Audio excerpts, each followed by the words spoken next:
Tumesema kama hii kanisa haitaki vijana wetu wa enjoy grao, hata hao pia hawataweza kutumia kanisa.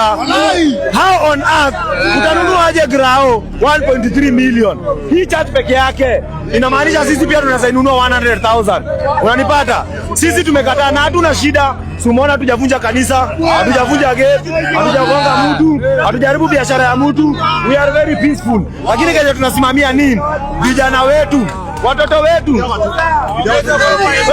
Mamu tulia. Mamu tulia. Kile tunasema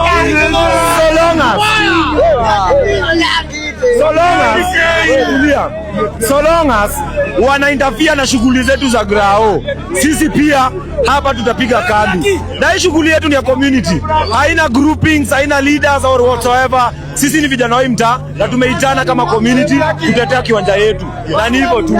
Inaenda tulipata barua yenyewe ilikuwa ina lapse in 90 days, na tukiletewa already 2 months plus zilikuwa zimeisha, na barua yenyewe ilikuwa inasema wanaomba area administration ambayo ni police post yetu iwape security kwa sababu ati ground iko hostile. Wanataka kuweka beacons, wanataka kuweka wall. Na sisi kama vijana wa mtaa tunasema hatuwezi kubali.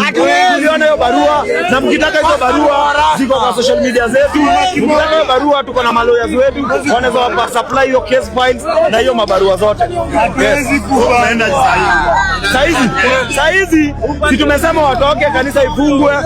Wamesema watakuja kutuongelesha pale grao on Wednesday. Sisi tuko hapo. Saizi after hapa tumemaliza kazi yenye tuleta, tunaenda grao kuendelea na shughuli zetu za kawaida.